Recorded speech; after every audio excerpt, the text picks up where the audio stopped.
Welcome to the Ravens Report. Thanks for watching. I'm Jonas. And I'm Jose. It's a Monday, March 13th, the first day of trimester 3. It's also National Open Umbrella Indoors Day, National Napping Day, National Good Samaritan Day, National Jewel Day, National Earmuff Day, and National Canine Veterans Day.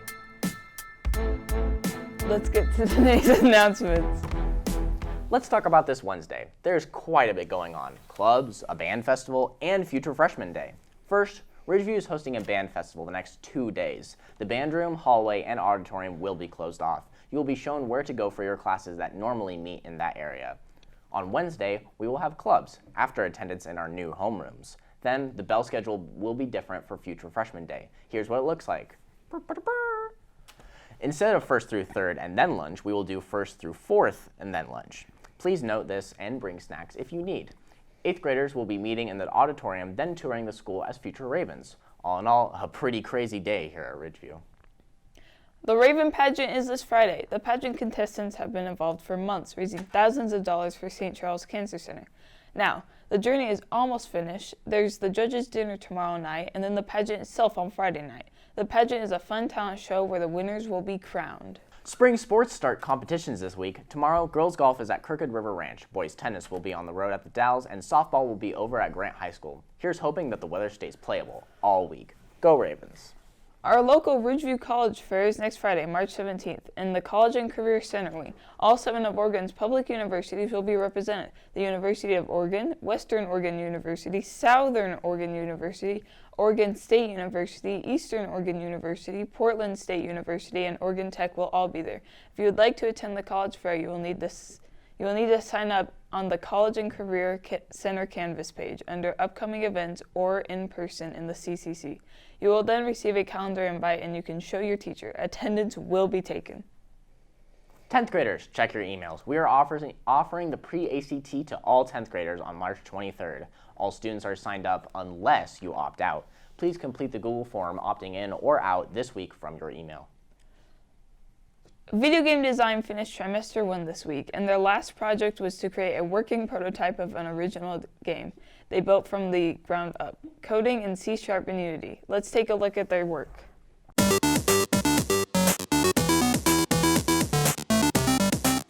My name is Song. My name is Conley. My name is James Snyder.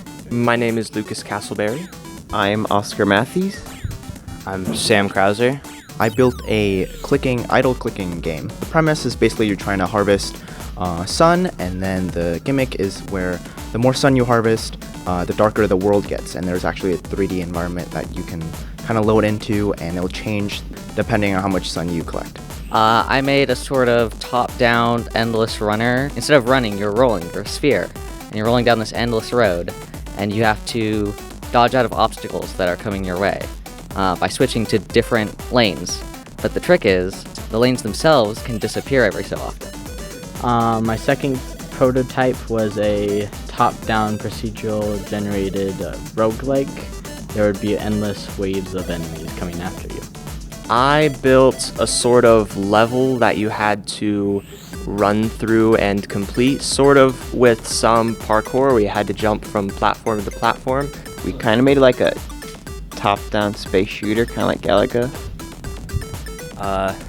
You're basically trying to destroy all of the enemy ships. I basically looked up a tutorial to start building the game, which took around 30 minutes, and then everything else I kind of just learned by myself. It's really fun that way, but it's also really challenging. I knew how to do most of the things because of what I'd learned, but as it progressed, I wanted to add more things that I hadn't learned yet. Specifically, I had to figure out all of the user interface stuff for like a health bar and a score counter, and like making the ball animate from one lane to another rather than snapping. I'd say the part that I'm most proud of is probably some of the scripts for the different enemies in the roguelike game that I made, and also the procedural generation, which was quite fun to mess around with.